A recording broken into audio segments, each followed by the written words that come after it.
Hey everyone, it is Monday. We're getting this out to you early. It is time for a wrestling review. But before we get into the review, I just want to let you guys know that this review marks 1 year of doing wrestling reviews. Oh wow!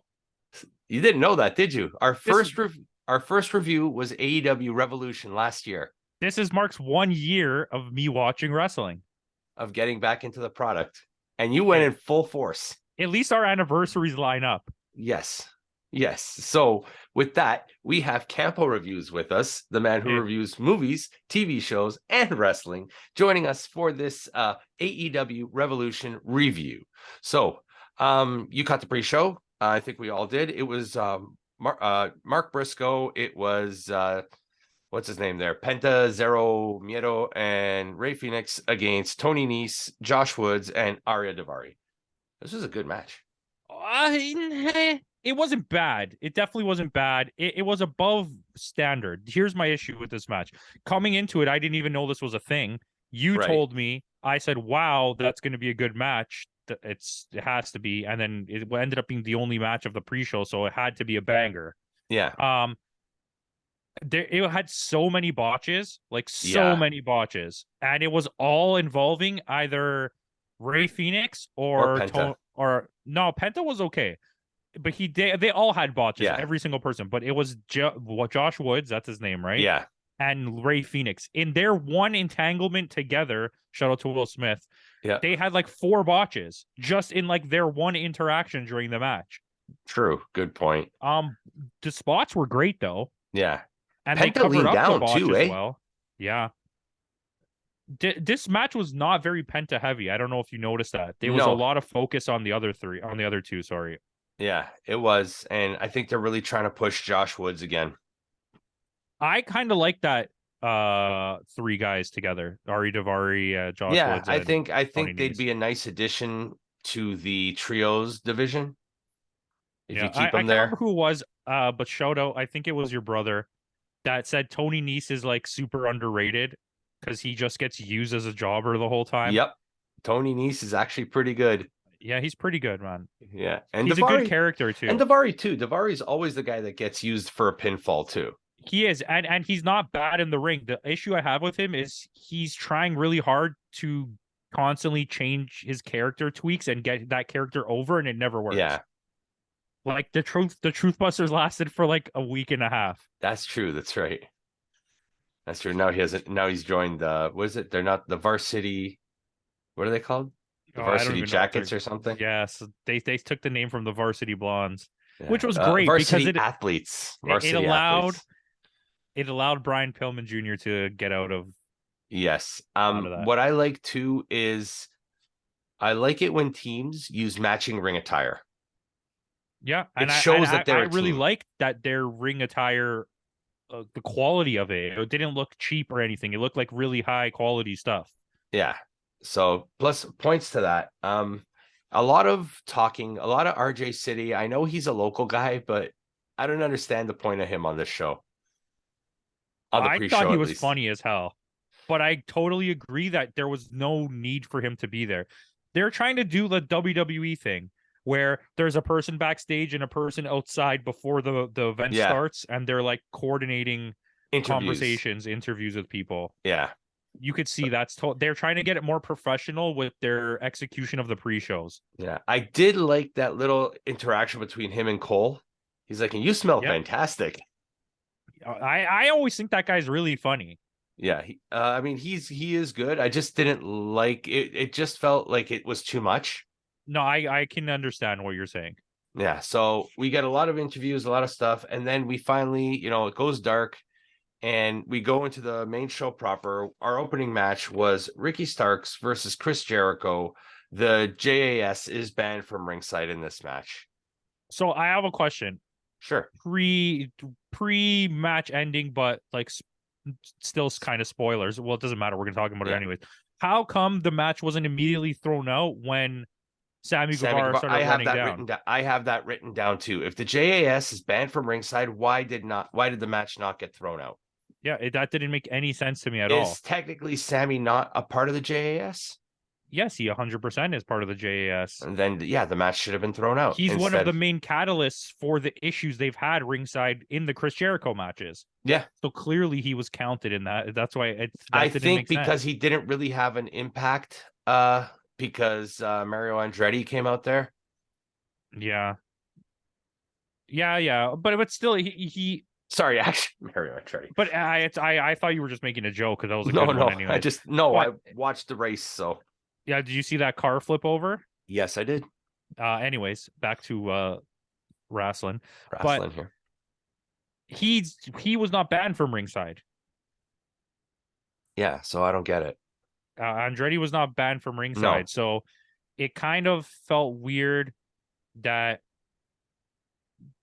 they didn't do anything about, because he saw him run out. He saw Sammy run out. Anyways, digressing. I think Andretti just came out to stop Sammy because he knew Sammy wasn't supposed to be. But even the commentator, was it Excalibur? Even Excalibur said, like, what's Sammy doing here? Shouldn't the match be thrown out, ref? Yeah. What are you doing? And the ref looked right at him.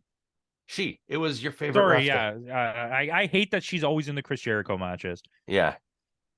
As opposed to the last match, I like what the referee did. I actually really like a lot of the ref work in AEW, including she's fine. I don't like their character. I find it strange that everyone else is here doing a job, and then they're trying to get themselves over. Yeah, and she's trying to get herself over with this character, and I just don't understand it. It's like, imagine if you were watching the NHL and one referee is always like doing tricks during the game because remember Carrie Fraser? Yeah, but it was not like that. But it was all about the hair, though. She's like Nick Patrick. Yeah, in a way. Except Nick Patrick was being written to do these things. He was the NWO's referee, yeah. Yeah, she's not being written to do these things, I promise you. Actually, the other guy was better than Nick Patrick. What the hell was his name? He was my favorite. Randy Anderson. The one that would always be like... Yes, Randy Anderson. Yeah, he was the best. Anyways, this match was really good. Yeah. Ricky Starks has all the makings of a star. This guy's going to do something big, I think. This is the issue I have in this scenario. Working with Chris Jericho to this extent, you're good. You look great. You've done it, but now go. Over. Now go.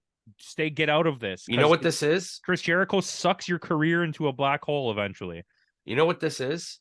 This is setting up for Wednesday when Powerhouse Hobbs cashes in the Sonic ring, and he's going to win the TNT championship, and Ricky Starks is going to beat stuff. We're going to revisit that feud, which I don't mind. I'm going to disagree with you, and we're going to get there. I'll wait till we get there. Okay. But I do think this was a good match, and I think now that you've done this work, you put in this work, Ricky Starks needs to go. This is it. Get out of the Chris Jericho headlights and move on. Yeah. Maybe you let him fight Claudio event for the title. Yeah. Or even Wheeler. Yeah, or Wheeler. That would be a good match, actually. Yeah. Ricky Starks does go over. The fact that what's his name? He blocked the Judas Effect too. Like, that's the first time I've seen it blocked. So he also took a code breaker and kicked out. So yeah, that's one thing I have written down here. He was going for the spear and Jericho countered it into the code breaker.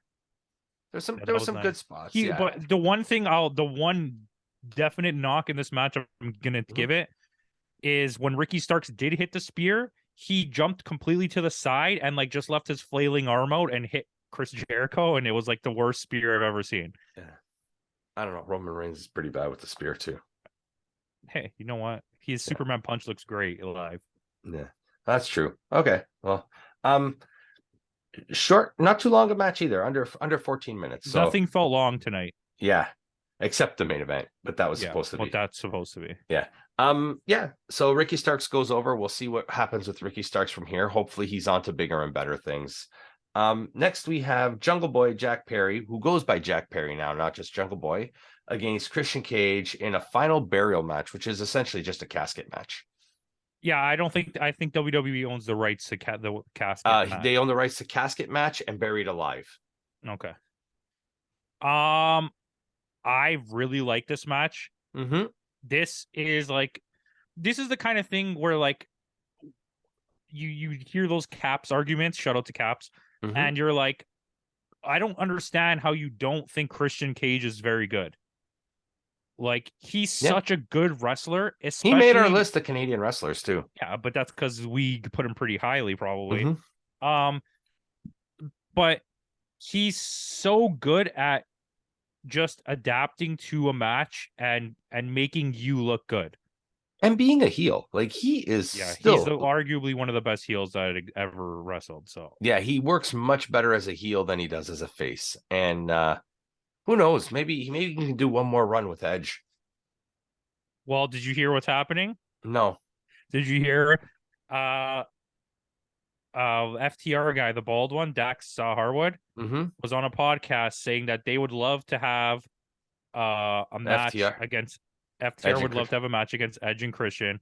And then that night on on Dynamite, Christian came back, and Edge and Beth Phoenix trained for that match with FTR. They used the big rig in that match. That's right, they did. And they thanked them after. And apparently there's like a really good chance that like a lot of the media outlets on YouTube are saying there's a really good chance that Edge is going to go back and meet up with Christian. So once his contract, I think, because his contract is done after Mania, right? And if you notice right now, which we'll get to, whatever happens, FTR is challenging the winner of the tag team match for those titles. Probably going to win those titles. They made their triumphant return. We're jumping right now, way Christian's ahead of out of a storyline. Yeah. I mean, I'm not saying it's going to happen, but it could happen. It could happen. I'm hoping it happens. But because Edge is already Hall of Famed. He's already at the end of his career. What does he have to lose by jumping ship? Like, they're not going to do anything to him. Even if it's just for one match. Yeah, that's I feel like WWE would want that. Right.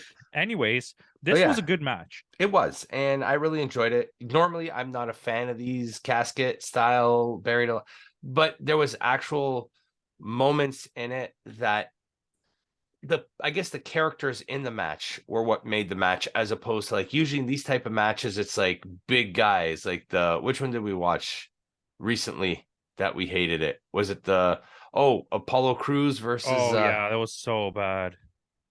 Yeah, but this one actually worked. Like just the way like Christian was. Was it Grayson Waller? I think it was Grayson Waller. Anyways, you'll never hear me say this because this is something we both complain about. The way that this storytelling was done because of injuries made it drag out to the point where it became irrelevant. But this match, for some reason, I forgot it made me not care that all that time gap happened. I was so into the storyline. It was because it's been like 8 months. Yeah, the in-ring storytelling here was great. But I was really waiting for a new look Luchasaurus to come out after he closed the thing on Christian Cage. Which I think Luchasaurus is hurt. Yeah, but you could still have used him as like a just standing there kind of thing. The storytelling element, right? Yeah. Like he could have just kicked thing off the stage or something, right? That's true. But yeah. Jungle Boy goes over as he should have. The feud is over. You know what? Can I say one thing? I'm sorry, we're dragging this out, but I would have really liked Christian Cage to win. However, I understand that would have forced them to continue telling this story. But the way that this match, the in-ring storytelling was going, I think a heel win here would have, everybody would have went nuts in the arena. It would have been like, I can't believe this just happened. That's true. But then it keeps them locked in the storyline, which we don't want anymore. And Jungle Boy needs to move on. This is the problem. You have so many people moving on. Yeah. Where do they go to from a different feud? Maybe Jungle Boy challenges Orange. Because he hasn't defended that belt in a while. But I think Ricky Starks is above Jungle Boy at this point in the pecking order. Okay, so maybe Jungle Boy or Ricky versus Orange. Maybe you do Ricky versus Jungle Boy and do a face versus face thing. Turn one of them heel. Ricky Starks could be a heel so easily. Oh yeah. Ricky Starks is a good heel. But we digress. But I still. Oh, did you hear Taz's new term in this show? No, I didn't. His new term is torque. Everything is torque. That DDT had some torque to it. Oh yeah, he's like with a Q and an E. Yes. So his new thing is torque. Oh yeah, he did say I digress, and then when Tony Schiavone started laughing, he's like, I had to say it. You had to say it. But yeah, so let's see. And here's another one where this feud ends now, and we'll see where this goes from here. What's mean, next? This is kind of like a reset point for AEW at the beginning of the year because they don't have a pay-per-view in January to do this. Well, their last pay-per-view was November. That's what I mean. So this is kind of like where all the storylines are resetting. Yeah. So, and then 2 months later, they're going to have another one, All Out. Or no, Double or Nothing in May. Wouldn't Forbidden Door be before Double or Nothing? June. So is All Out one of the big ones? That's when, September? Okay. They have 2 of their pay-per-view are considered their big ones, and then the other 2 are like B pay-per-views. And now there's Forbidden Doors, the fifth one, right? I think it's All Out and it's Revolution. Are the big ones? Yeah, because Full Gear is not really. I think Revolution's one of the small ones too. Nah, tonight felt like a really big show. But it didn't look like a really big show. Like they didn't put any effort into the sets or anything. It was very basic. It's the same set they've been using. To bring back Forbidden Door. Okay, we digress. As that had some torque to it. But next we have one of my favorite matches of the night, if not the match of the night for me, was the Elite of Kenny Omega, Matt Jackson, and Nick Jackson against the House of Black, Malachi Black, Brody King, and Buddy Matthews. Yeah. And my God, if you let Buddy Matthews go, this guy can work. Yeah. My God, I would have liked a lot more ringside camera shots of Julia Hart. Which she did factor into the finish. Yes, and you know what? Shout out to AEW for not purposely just overly sexualizing her by like having a constant ringside camera pointed at her. I actually was like baffled by their self-control of not shooting her on the side. Because like in WWE, you would have had a camera on her the entire time. Yes. But this was a really good match. It really was. And like Malachi Black is a really good in-ring actor. Yeah. This another talent. WWE absolutely 2 of these guys in this House of Black. They had really good talent and they squandered them both. And Buddy Matthews and Malachi Black, who funny enough are both with WWE women. Yeah, I mean, but that seems to be a thing now. All the WWE women are dating outside of WWE wrestlers. Which is true. That's right. But it's like, I don't even know. There was a wicked spot where Malachi Black spin kicked Kenny Omega, and Kenny Omega went into like the splits and like toppled over, and it just looked so that was towards good. The end. Yes. Oh my! There was so much good selling in this. The one thing though, I've gotta admit, I'm gonna side with Caps for once. There's too many super kicks. Yes, especially towards the end. They don't matter anymore. And I don't need the Young Bucks calling every move that they're gonna do. You heard that? Yes. They yelled out when they were going to do the Meltzer driver. Driver, BTE driver, Indie take. They yelled out all their FTR moves. Did it too. They're like big rig, but that's just one move. Like, and then they didn't call it that. Excalibur called it the Shatter Machine or whatever, which is what it was called in WWE. It's a terrible name. I mean, Big Rig's not much better, but Shatter Machine's like one of the worst names I've ever heard in my life for a finishing move. The Shatter Machine is what I do to the toilet.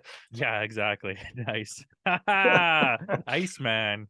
There we go. But yeah, this was a really, really good match. I like there was a point where I was saying she factors into the finish of the match. Julia Hart jumps on the apron and Kenny kind of stops and he doesn't hit her. And then was it Brody King or Matthews jumps in front and he goes to V-trigger them and knocks out Julia Hart completely. Yeah, so there was a moment there, like number one, and Kenny was like, "Oh well, whatever." People forget that, I think, because I kind of did, that she's an actual wrestler. Yep. So she took the bump really well, and it was like not like a normal well, Maria Kanellis takes wicked bumps, but yeah, she does. It's like ring valets. They usually and they like fall off. She took that bump nicely. Like she went to the ground hard. She knew how to fall, yeah. And it's like you forget for a second, oh yeah, she can actually wrestle. Like they need to push her, number one. But Another point I had too is Brody King, a big guy in the match, but he fit in well. It's not like some they matches used him for his size. It worked. It's not like when we watch the Impact pay-per-view with Jessica Havoc. She's much bigger than all the other participants, but they don't use her to that effect. Where they and no one's scared of her. Yeah, they use Brody King properly. He looked like a psycho Captain Spaulding with that face paint. And he did. Oh my God, that's exactly what he looked like. That's what I was thinking the whole time. Yeah. Okay, but I wasn't even going to bring it up because I was like, yeah, what's the point? But yeah, it looked exactly like him. But AEW has trouble with big men. Yeah. But they, for some reason, I guess because they just let him have kind of creative in these situations, they get it what to do with him. Like, he looks imposing in the ring. The people he fights are genuinely scared of him. They don't want to. I think too, because that's also the Malachi Black influence on him. So he knows, like, Malachi tells him, like, they train a lot together. So it's like it makes it a little bit more believable because they messed up Miro. Yeah, they messed up Miro. They messed up Big Bill. They don't even know what they're doing with Satnam Singh right now. So yeah, which it was a cool spot later in the show with him. But this overall, this match was really good. They meshed really well as teams. They meshed even better than Death Triangle, and because Death Triangle I find was a tag team with a solo wrestler. Yeah, and they're all 3 Spot Fest guys. Mm-hmm. Where the Bucks and Kenny Omega are willing to like flow with your style of fighting, match, right? Yeah. And I think one thing I noticed too, they didn't make any mention that Omega's the New Japan US champion. Yeah, I don't know. They mentioned it the other day. I thought he would at least come out with the belt or something. I think because it's a pay-per-view, they don't want to like give free advertising to until they do the New Japan match. Probably it could be something that happened where New Japan doesn't really want to do Forbidden Door 2 and Tony Khan's like, well, then I'm not going to advertise you at all. Yeah, that could work. But I mean, in the end, I was kind of worried that they would get that the Elite were getting that cheap win, but in the end, the House of Black takes the belts. Well, I really wanted House of Black to win for storytelling purposes.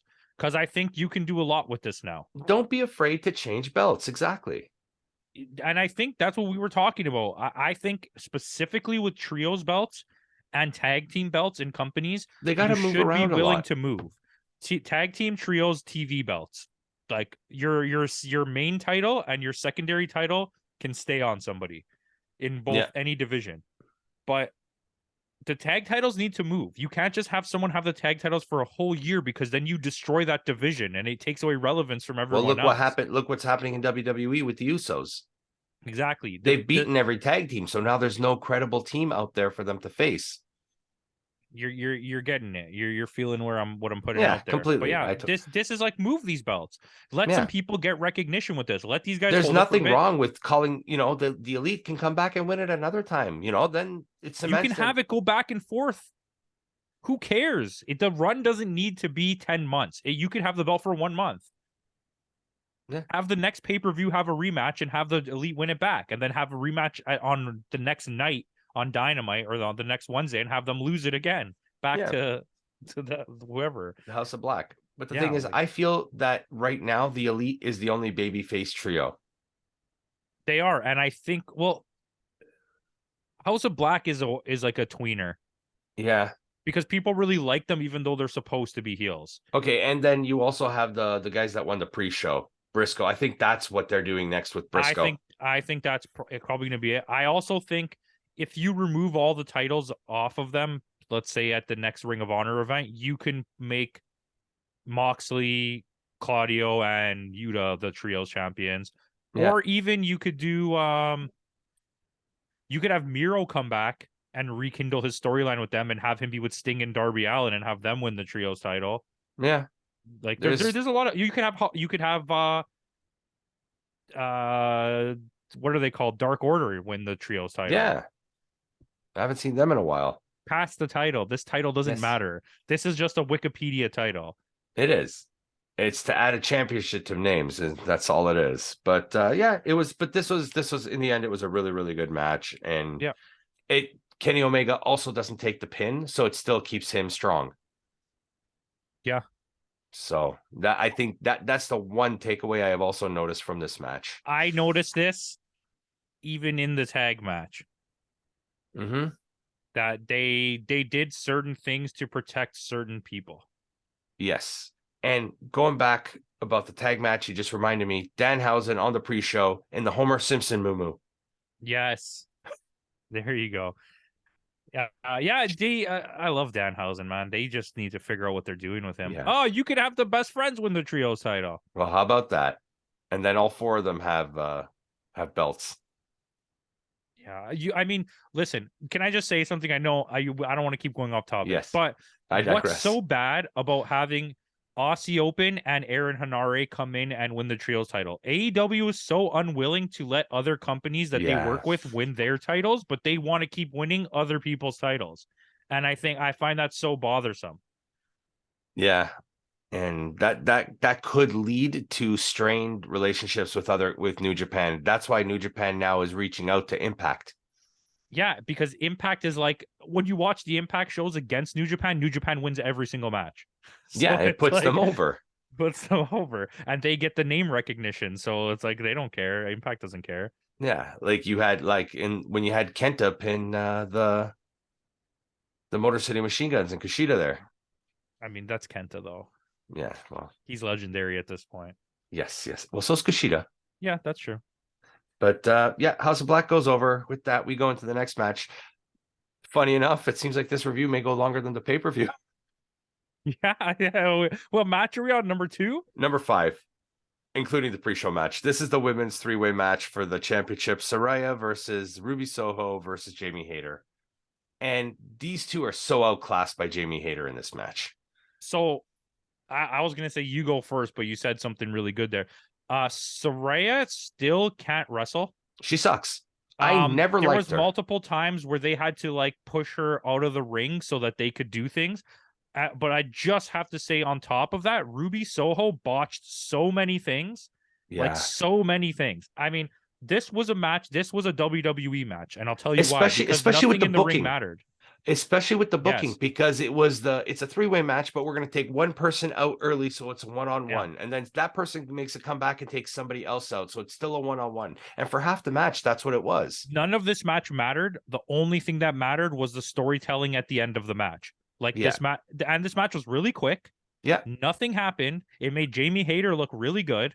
Yeah, and then you had Toni Storm jump on the ring apron to get the distraction for Saraya, which she botches the pin.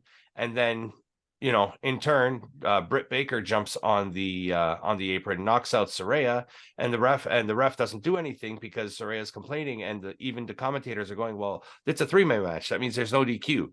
Britt's in her right frame to do that. So, but yeah, Jamie Hayter's really good, like really, really good. And if you want my honest opinion, I don't think you should even think about taking the title off her. No, not yet, at least. Not until somebody more credible comes along. I would let this ride for at least one more pay-per-view. Yeah. At least one. Have her go to Forbidden Door, maybe. Have her go to Forbidden Door and have her wrestle someone from Japan. Like Kairi or something. Yeah. I would like to see Kairi with a run with that belt. I mean, do you know what I mean? Like, you could have anyone. Have someone who doesn't have a belt. Have Mayu Iwatani come in, or Riho. Or Saraya. What's her name? What's your girl there? Shuri. Yuka Yuka Sakazaki. You could have Maki Ito. Like there's options here. Like crossover with DDT. Do your thing. That's fine. Yeah. Forbidden Door doesn't just necessarily mean New Japan. So the storytelling for this match. Let's get into this. So Jamie Hayter. Yeah. She wins. Very abruptly. It doesn't. Yes. It felt like. So I wanted to say I think something went wrong. So this was also the shortest match on the card, right at 10 minutes. I was gonna say I thought something went wrong, so the reason they ended it was like to hurry up. Like you remember with the Adam Cole situation, like they knew something was wrong. I thought Saraya got hurt again. But then when the ending happens, I realized okay, nothing went wrong. So what the hell was the point of that ending? Yeah. But so Jamie Hayter wins, and then Ruby Soho joins with Jamie Hayter, which is dumb. And I wrote that is so stupid. And Britt Baker, but then she turns on Britt Baker and Jamie Hayter and joins Saraya Tony Storm, which I first of all, I hate that you turned Tony Storm heel, but I love that you did what you did with Saraya because she was not getting over with the fans with her thinking that she's important. But it doesn't make sense because Ruby Soho, I don't think has ever been a heel. No, a couple times for a short run in WWE. She's not a great talker.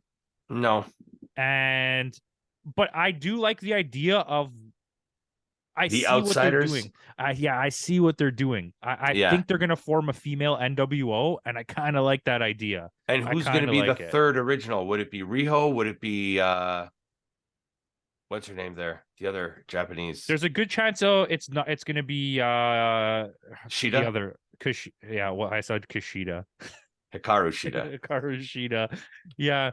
It's gonna be Hikaru Shida for sure. Because they're the three originals. Yeah. Oh, that's another thing. For once, no Jade Cargill on this pay-per-view. Thank God. Yeah. But that title doesn't need to be on a pay-per-view. No, it's a TV title. Well, so is the TNT, but it has to be, I think. More titles. But I think that it's also Samoa Joe. You're good doing this. You're good doing what you're doing here. Mm-hmm. But I think you push it even farther. Have the bad guys team get to like 7 women, and then have the originals team maybe add like Sky Blue or like a kind of irrelevant small wrestler to give them a little bit of heightened name, and have those 3 or even what's her name, Nyla Rose. Yeah, but if you take Nyla Rose, you have to take her team with her because they're still together, unless you're going to separate them.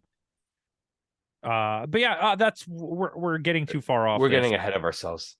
But yeah, I totally. They're doing this whole outsiders, and it makes sense for Ruby to join the outsiders. But I see what they're doing. I didn't like the way they did it. I don't like I'm going to join you guys. Psych, I'm joining the enemy.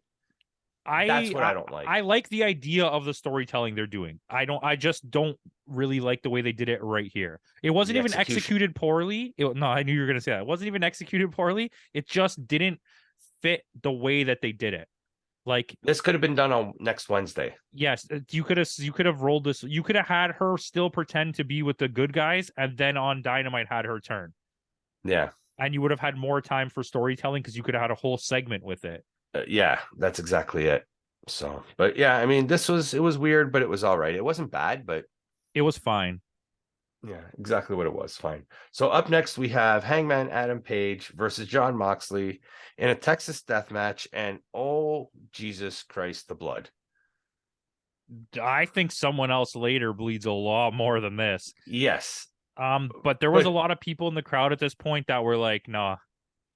I don't want to watch this. Yeah. I always cringe whenever there's a fork. I hate forks in this type of match. That's the forks didn't even bother me. It was the DDTs on the head first DDT, or when he threw him head first into the chair in the turnbuckle. Those were the things where I was like, oh man, like, yeah. Adam Page got an infection because you could see the swelling. He got a little cut on his stomach, and then you could just see it starting to like change color and get red. I'm like, yep, that's an infection. Yeah, well, it's all metal, right? Yeah. But this match was really good. It focused, especially for a Moxley match. If Moxley won this, by the way, sorry, spoilers. Yeah. But if Moxley Page goes over. If Moxley won this, I probably would have stopped watching WWE. Yeah. I mean AEW. This was solely to put Adam Page over, which it did.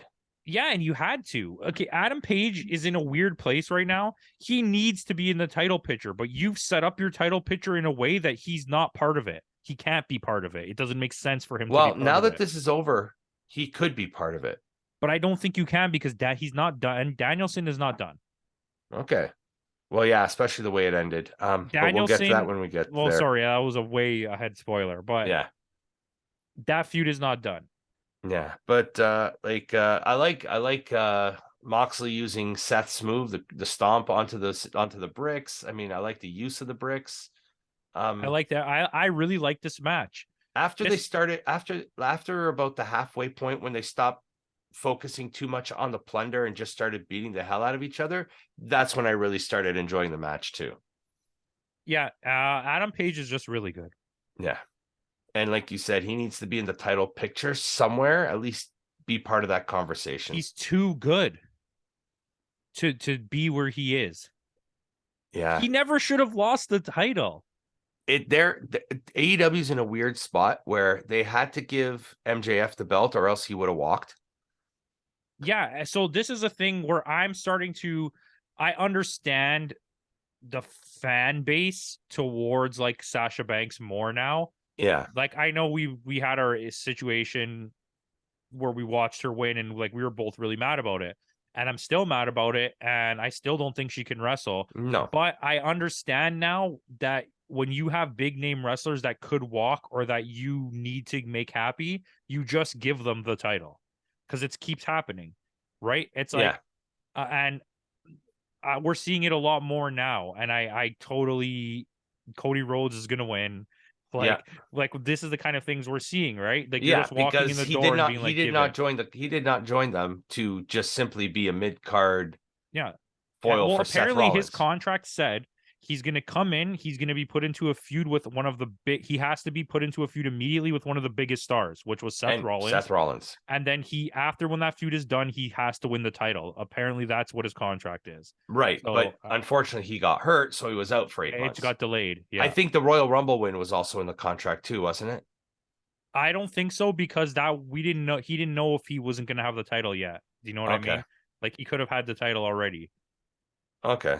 But so I don't know why you would have to win the Royal Rumble, but good point. I get it. It sets up this, but you know what I mean? Like it's like Kenny Omega came. You had Chris Jericho. You're not going to not give Chris Jericho the title. Yeah. I mean, for the company, it made sense that Chris Jericho is your first champion. You want somebody who has worldwide recognition to be your first champion. 100 years from now, they're going to be like, Chris Jericho was the first AEW champion. You're like, yeah, he was. That's right, he was. Unfortunately, someone's going to have to say Jon Moxley's a 3-time champion.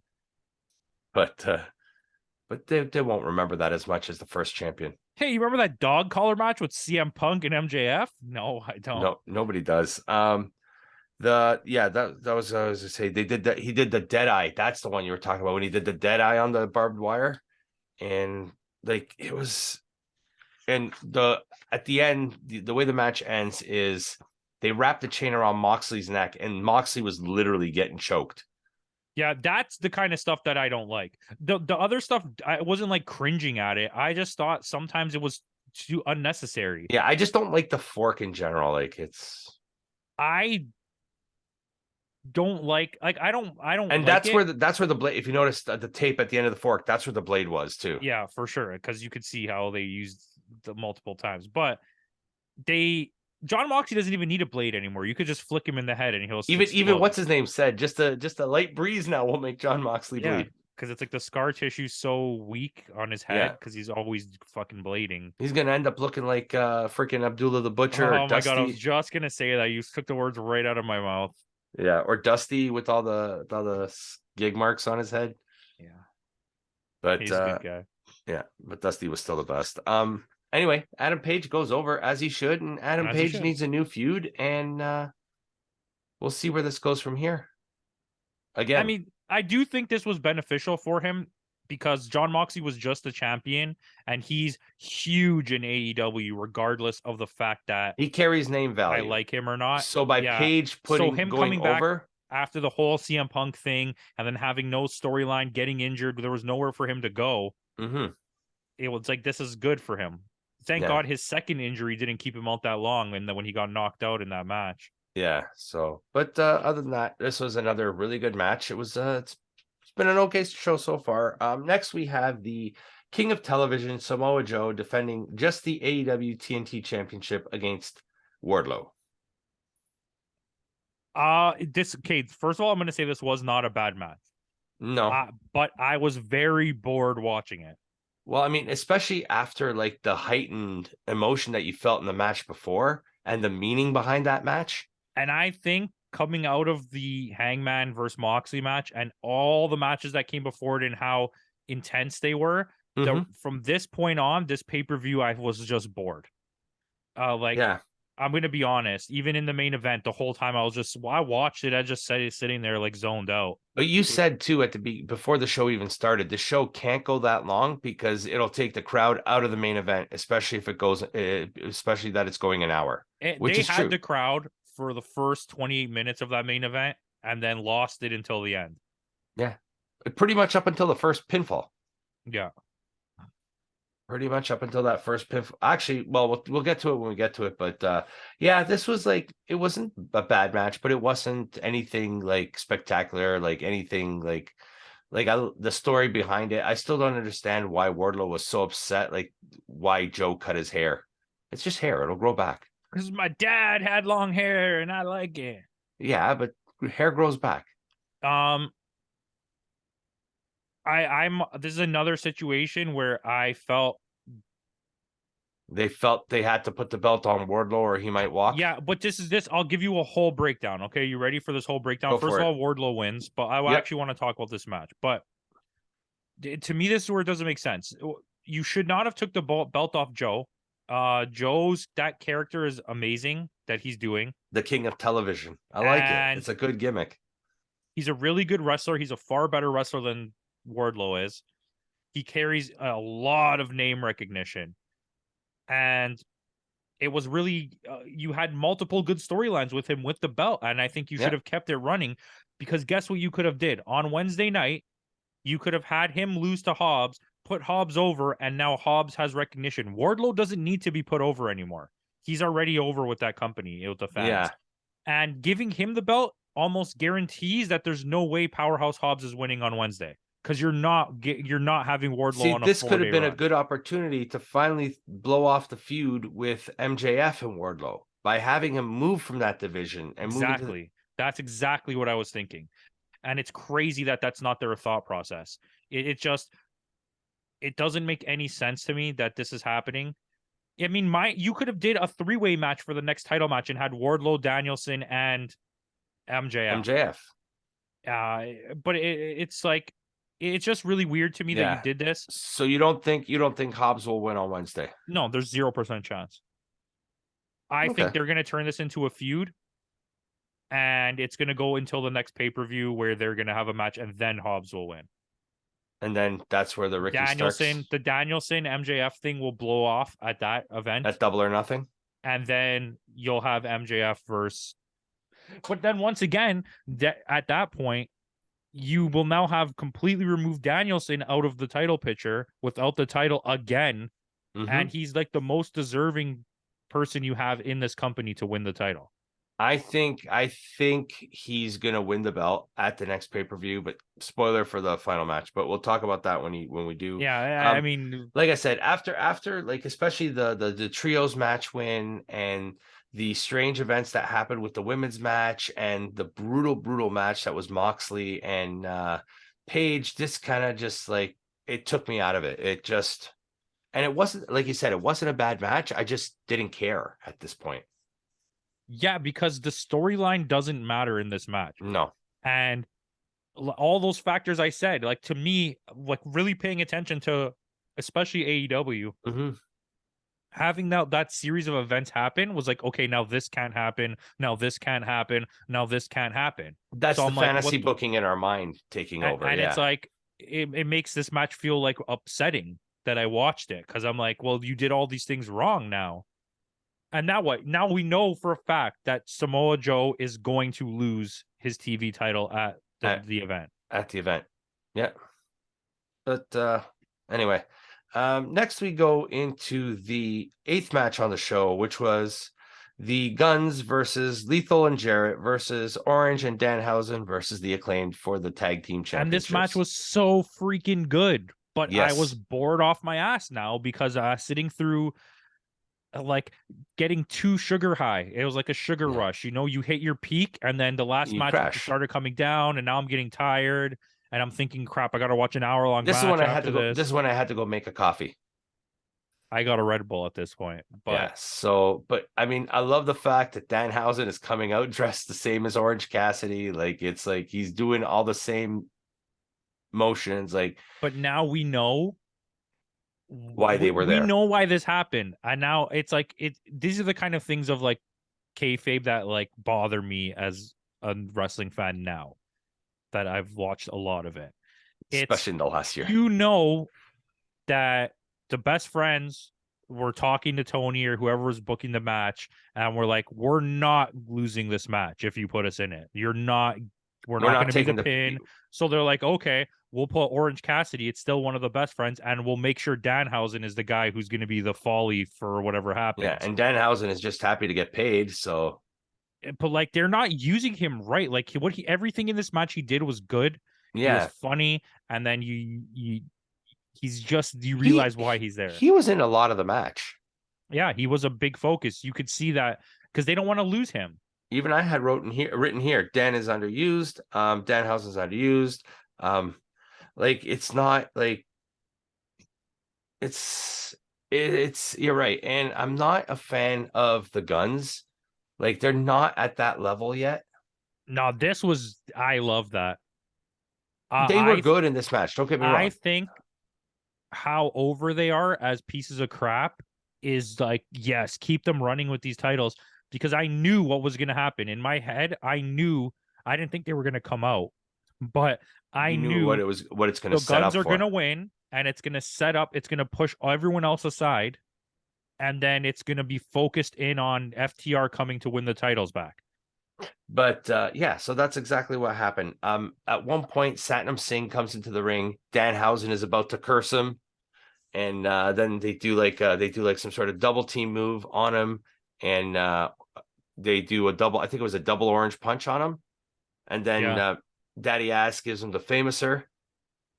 Oh, so Danhausen punched Satnam Singh, and he punched in the dick. What's his name? What's the small guy's name? Sanjay Dutt. He passed Sanjay Dutt, threw him out, and then he got picked up for a choke slam by Satnam, and then Cassidy orange punched him, and then he punched him in the nuts, and then Daddy Ass came in and like that. This was a good match. Yeah, it was a fun little sequence. Jeff Jarrett and Triple J. We're gonna call him Triple J. Triple J. They are so good. Like, I can't believe that you somehow put together a tag team of these two guys. When Jarrett is not self-promoting himself and talking about himself, when he's just allowed to be in the ring and just be a participant in the match, he is not as bad as people make him out to be. He's just a piece of shit booker. Forget about what you remember about 90s Jeff Jarrett. Or even early 2000s in Impact. Early 2000s was him booking himself, so we're not counting that. But like just his in-ring wrestling, like his WCW and WWE era of that 90s stuff, don't look at that. He's so well versed in ring at this point. Like it's so smooth. It's just like Jay Lethal. There's never botches. It's so smooth. Like they're working with them must be so easy to get things done. He knows with Jeff Jarrett too, he knows his age, what his capabilities are, and he knows how to work within it and put on a good match with it. Yeah, what did they say? He's about to have his 37th anniversary of wrestling. And that's crazy. There's like a bunch of people in the ring that like the Acclaimed, the Guns, Danhausen. None of them are 37 yet. Yeah, that's crazy. The only ones older than them was Jay. I think Jay Lethal's the only one that was older. Yeah, because I think Orange Cassidy's like 30. Yeah. Hey, but you know what? Like I said, excellent match. I really enjoyed this outcome. I honestly thought Triple J Jeff Jarrett was going to win. No, that they were there to take the pins. Oh yeah, well you could see that the reason they added those teams was to take the pressure off the Acclaimed and the Guns from having to. Because look, you picked 4 really good cover-up wrestlers. Like if you ever wanted someone that's easy to work with, that's going to cover up your mistakes, it's those 4 guys. You want Triple J, you want Orange Cassidy, and you want Danhausen to take the fall. And it's like that was fine. I was okay with that. Yeah. The Acclaimed almost won. Jeff Jarrett almost won. I thought it was going to happen. I was like, holy crap, this is going to happen. And he's like yelling 2. That was 3. That was 3. She's like, no, it was only 2. And he's like, no. At one point, I did hear a 3, but it wasn't a 3 count. That was him hitting the mat and then counting. I saw the same exact moment, but I really liked that the Guns won. I was here for that. This was a moment where I know they're not there yet, but I mean they could be something. And look, this is what they said. They picked up a microphone. They said, "We beat FTR, we beat the Acclaimed, they beat Triple J, right? Mm-hmm. No, wait, what was the other win they had? They beat FTR. They beat The Acclaimed. the Acclaimed, and then they won another match. Was it against the Best Friends? I don't remember. They won another match, but then tonight they beat all three of those teams. Yeah. So to me, that's like you've got the recognition. Now You've you let established FTR them. come in, demolish them, you have them face them on Dynamite or something, and let the Guns win by cheating again. Yeah. So and it sets up a pay-per-view match. So it sets up a pay-per-view where FTR. So yeah, just in case you guys didn't know, the FTR shows up after the match to beat the shit out of the Guns. And did they ever beat the shit out of them? Except somehow Dax Harwood. I don't know how that happened. I think see that. I think one of the boots hit him in the face. Ah, okay. When he went to do the big rig, I think it like ripped the side of his face. But I mean, it was a good match. It was fun. It was like you said, at this point, you're out of it. But this was a match where like the fantasy booking went my way. And I was like, okay, everything's happening the way I want it to happen. The way it should be, because it's going to set up FTR winning the belts eventually. Yeah, and because that's another team. Dax was teasing that, he showed on a Instagram post the other day that, there was the WWE logo there on his coffee table, because I'm sure they've offered him a contract, but they probably re-signed with AEW because they said, hey, give us the belts or we walk again. But I think you have to give them the belts. That's your best tag team. Yeah, that's the thing. And they need to go on a long run, just destroying everybody in that division. And I think a 4-way match of this magnitude, you elevated your entire division with this. Like, so now you look one of those good. You just set up a year's worth of feuds. And the Guns winning lets you know as a fan that anybody can win now. There is a chance that your favorite team can win at any point the tag team titles. Yeah, and like I said, this sets up a lot of feuds going forward now, because now you've elevated 4 teams. There's still the Lucha Brothers out there that can go for it. There's still the Best Friends that weren't in this match. Like, I think the Best Friends are going to have some kind of factor where they're going to come in and be like, we want a shot at the titles, whatever. Maybe they lose to the Guns as well before the next pay-per-view, or maybe they do a 3-way tag match where it's tornado tag with the FTR and or Forbidden Door. They do a match against Motor City. Okay, come on, you're getting me too excited. Let's just I don't need this right now. But yeah, FTR. So we go finally into our main event of the night. I wrote down that the match started exactly at 10:40 Eastern time, because sometimes these companies like to mess with the clock. The clock looked like it ran perfectly. Yes, it did. Absolutely. But remember Elimination Chamber, one guy comes in at 2 minutes, another one guy comes in at 3.5 minutes, and then the Royal Rumble was all over the place. Yeah. So I thought, okay, let me time the actual main event to see how long it actually will go. But it was spot on. The timing was spot on. It lasted an hour. I told you even before the show started that this was gonna be a Brett and Sean finish. Yeah, you messaged me. I have the message. I'm not going to show you, but it exists. Yeah. But yeah, go ahead. It was, and the fact that this is what really bothered me. So my brother was in here with me at this point. We're watching it, and I'm like, "Oh, JD called that this was going to happen," but they're like, immediately they were like, "It's over. He's still the champion." I was like, "Wait, no, we know there's going to be overtime. What the hell are you trying to sell us on?" Exactly. There's never been a Iron Man match that ended in a tie and didn't get additional time added on. Has there been? I don't know. I don't think so. I don't think so. But before we get ahead of ourselves, there was a. I didn't understand that spot where he threw the kid was clearly ready for it because he had his hood up, and then when MJF threw the water in his face, there's a lot of water spots in this match. Yeah, weird. I thought the water was going to play a factor into the. So also, I really started focusing in on your Bullet Club guy, and I didn't hear it at all. Zero. He left. He left at about the 30-minute mark. Yeah, because he was gone. I don't know. I was going to say I really started trying to pay attention to it, and it just wasn't happening. Right after I called it out to you, he was gone. I think either they kicked him out or maybe because he was just as bad as that Adam Cole guy. Like, he was all you heard.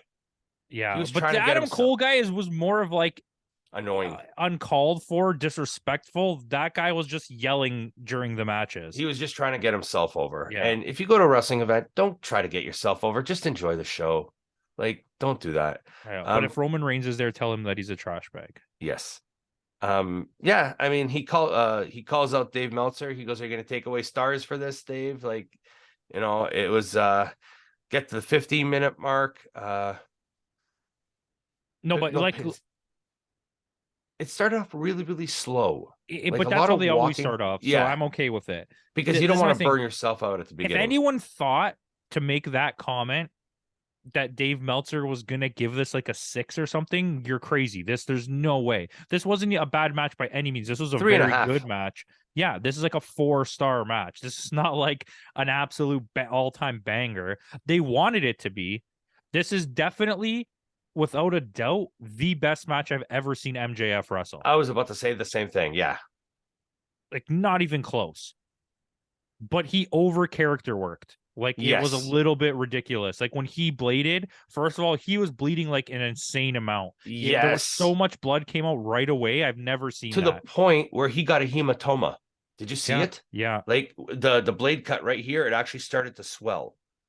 So he got a hematoma. Not as bad as the Josh Hominick hematoma, but yeah. But it was like, and then he went directly to the camera. They tried to Stone Cold it in a submission hold, and he was right in the camera, like, and it was like so overacting. Yeah.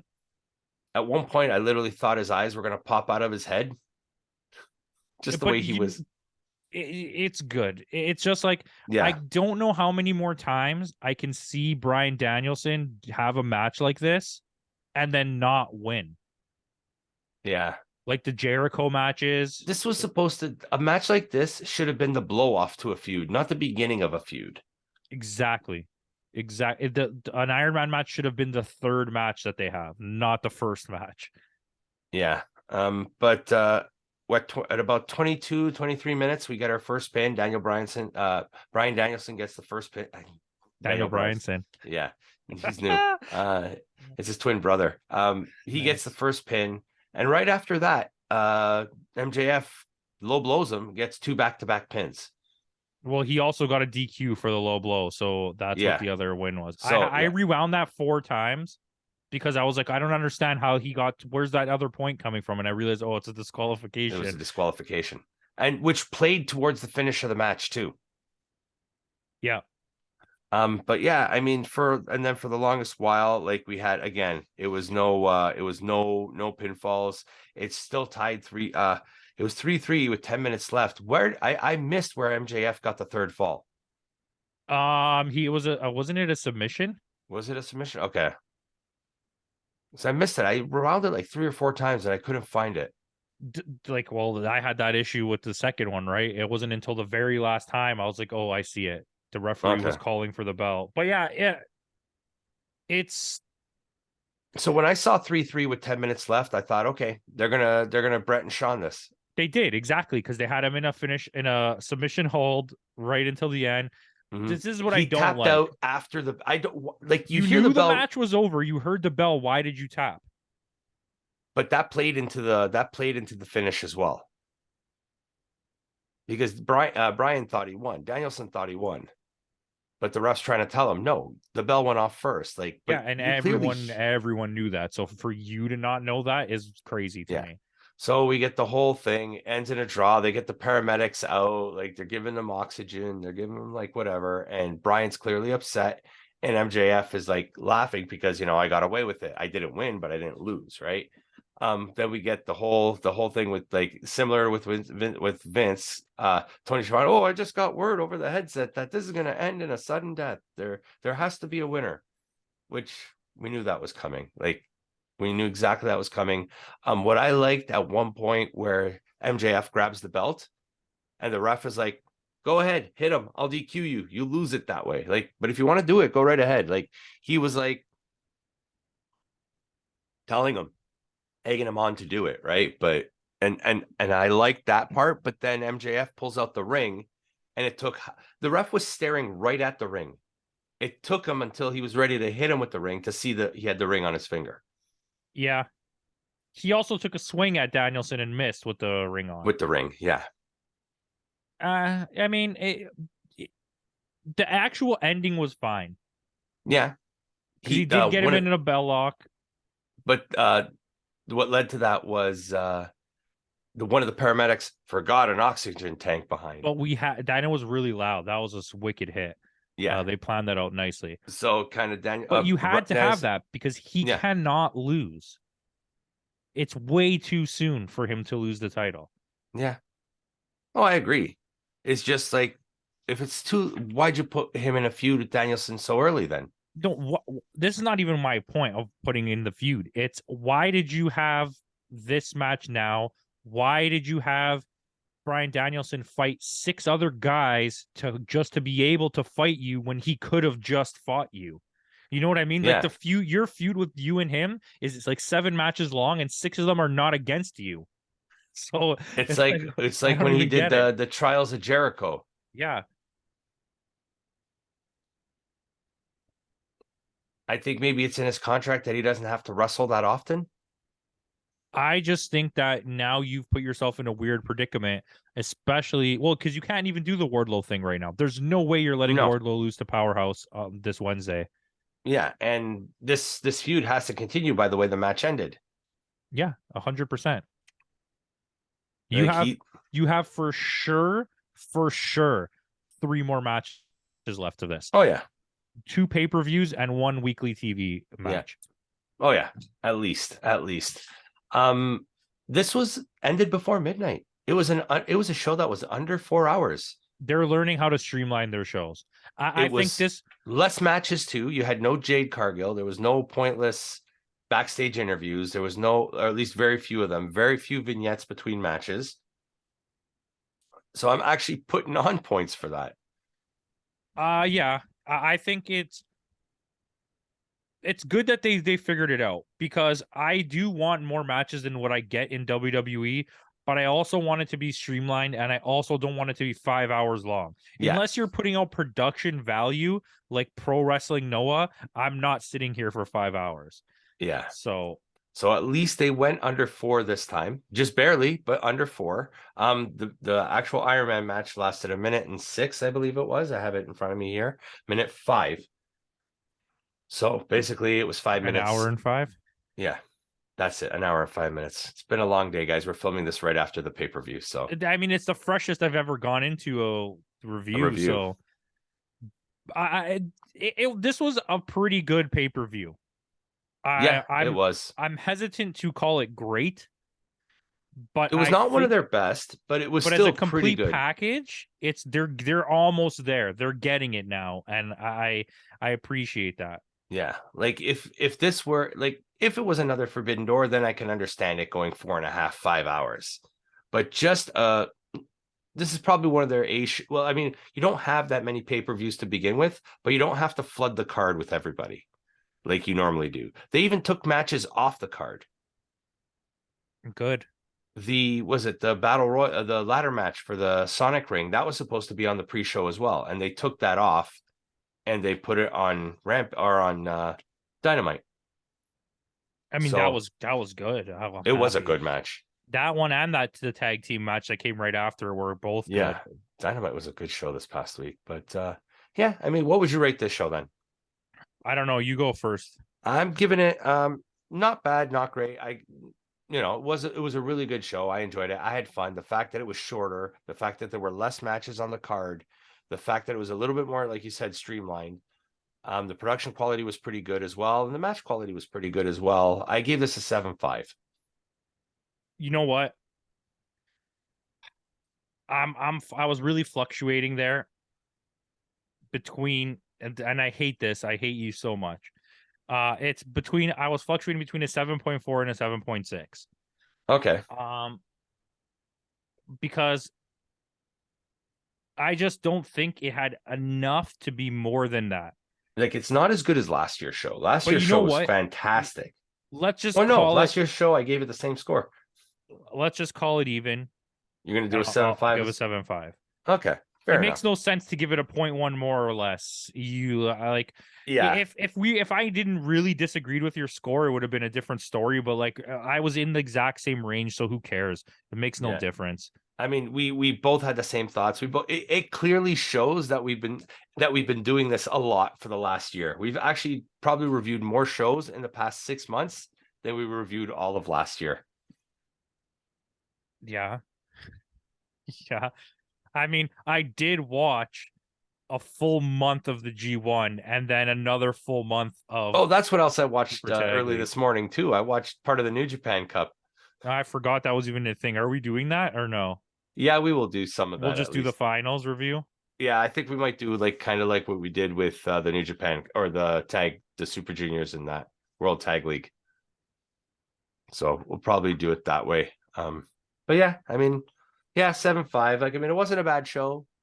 But no, 7-5 is good. Yeah, 7-5 is it's worth a watch. It's 7-5 is more than worth a watch to me. It's also just it's teetering in that zone of like it just wasn't good enough to be great, but like you definitely should watch this. Yeah. Like it's not an AEW one that you should skip. If you like AEW, you should watch this pay-per-view. Agreed. Yeah, I mean, yeah, it seems like this year we've been on par with most of our scores. When we're off, we're way off. Yeah. If you look at the list, I'm looking at it. I have it right in front of me. The one we were off the most was the No Surrender. What did I give it? A 6.9, and I gave it a 7.2. Wasn't there a Noah one that you were like a 6 and I was like a 7.9 or something? No, maybe last year. What about no, New Year's Dash. I gave it an 8. There you go. That's I gave it an 8.1 and you gave it a 7.3. Yeah. Yeah. But I get it. You know? Yeah, that's what it is. But yeah. So, thanks for sticking with us for 1 year. Thanks again for joining us. We only got the one review this week, so tune in next week when we'll have our review of NXT's, I guess, B show. It's not really a pay-per-view. It's one of those house shows in Orlando.